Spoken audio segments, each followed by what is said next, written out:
સામાન્ય રીતે જો કોઈ માણસ હત્યા કરે તો તેને આજીવન કેદ અથવા તો ફાંસીની સજા થતી હોય છે, પરંતુ સુરતમાં એક માનવભક્ષી દીપડાને આજીવન કેદની સજા થઈ છે। સુરત જિલ્લાના માંડવીથી પકડાયેલો માનવભક્ષી દીપડો ઝંખવાવમાં રિહેબિલિટેશન સેન્ટરમાં પ્રથમ કેદી બન્યો છે। સુરત જિલ્લાના માંડવીથી પકડાયેલો માનવભક્ષી દીપડો ઝંખવાવમાં રિહેબિલિટેશન સેન્ટરમાં પ્રથમ કેદી બન્યો છે અને હવે એક કેદી તરીકે પોતાનું બાકીનું જીવન પસાર કરશે। સુરત જિલ્લામાં હાલ દીપડાની સંખ્યામાં 150 પર પહોંચી ગઈ છે। 6 મહિનામાં માનવ પર હુમલાની 3 ઘટનાઓ સામે આવી છે, જેમાં 3 વ્યક્તિનું મોત નીપજ્યું છે। જ્યારે પણ દીપડો માનવભક્ષી બની જાય છે ત્યારે તેને પુનર્વસન કેન્દ્રમાં મોકલવામાં આવે છે। અત્યાર સુધી સુરત જિલ્લાના આવા દીપડાઓને વડોદરાના પુનર્વસન કેન્દ્રમાં મોકલવામાં આવતા પ્રથમવાર દક્ષિણ ગુજરાતમાં સુરત જિલ્લાના ઝંખવાવ હિંસક પ્રાણીઓ માટે પુનર્વસન કેન્દ્રની શરૂઆત કરવામાં આવી છે અને પુનર્વસન કેન્દ્રમાં હાલમાં જ માંડવીમાં પકડાયેલો દીપડો પ્રથમ કેદી બન્યો છે।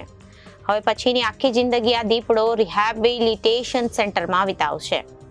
દીપડાએ દિવાળીના તહેવાર સમયે માંડવીના ઉશ્કેર રામકુંડ ખાતે રહેતા લાલસિંહભાઈ વસાવાના 7 વર્ષીય પુત્ર અજય પર હુમલો કર્યો હતો। સુરત ડીસીએફ આનંદકુમારે જણાવ્યું કે દક્ષિણ ગુજરાતના જંગલોમાં ફરતા દીપડા શિકારની શોધમાં માનવ વસાહતની નજીક આવી રહ્યા છે। ભેંસ, ડુક્કર, વાછરડા સહિતના પ્રાણીઓ પર હુમલા કરવા સાથે દીપડા ઘણી વખત માનવી ઉપર પણ જીવલેણ હુમલો કરી દે છે। માનવી પર હુમલો કરવાના બનાવ દિન પ્રતિદિન વધી રહ્યા છે, ત્યારે એક વખત મનુષ્ય પર હુમલો કર્યા બાદ દીપડો પકડાય તો રિહેબિલિટેશન સેન્ટરમાં મોકલી દેવામાં આવે છે। પહેલા દક્ષિણ ગુજરાતમાં રિહેબિલિટેશન સેન્ટર નહીં હોવાથી વડોદરા ખાતે મોકલતા હતા, પરંતુ હવે સુરતના માંડવી સ્થિત ઝંખવાવમાં 1.50 કરોડ રૂપિયાના ખર્ચે રિહેબિલિટેશન સેન્ટર બનીને તૈયાર થઈ ગયું છે। સાથે તેમણે જણાવ્યું હતું કે માંડવીના ઝંખવાવમાં 10 દીપડા રાખી શકાય એવું રિહેબિલિટેશન સેન્ટર બનીને તૈયાર થઈ ગયું છે। ભવિષ્યને ધ્યાનમાં રાખીને માંડવીમાં બીજું રિહેબિલિટેશન સેન્ટર બનાવવામાં તજવીજ હાથ ધરવામાં આવી છે। જગ્યા ફાઇનલ કરી દેવામાં આવી છે। અહીંયા પણ 10 દીપડા રાખી શકાય તેવી કેપેસિટી સાથેનું રિહેબિલિટેશન સેન્ટર બનાવાશે। ઉલ્લેખનીય છે કે હવે એક વખત મનુષ્ય પર હુમલો કરનાર દીપડો પકડાય તો બીજ જીવે ત્યાં સુધી તેને રિહેબિલિટેશન સેન્ટરમાં રાખવામાં આવે।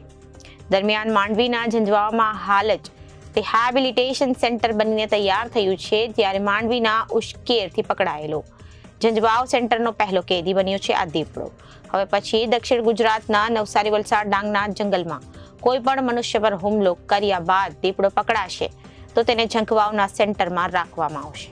सूरत जिला के अंदर एक वांकल रेंज जनकोव एरिया में एक लेपर्ड रेस्क्यू और रिहेबिलिटेशन सेंटर हम मतलब इनका वो स्टार्ट कर दिया है। इसके अंदर टोटल मतलब इनका 10 लेपर्ड रखने के लिए हमारा पास मतलब इनका बेसिक सुविधा है।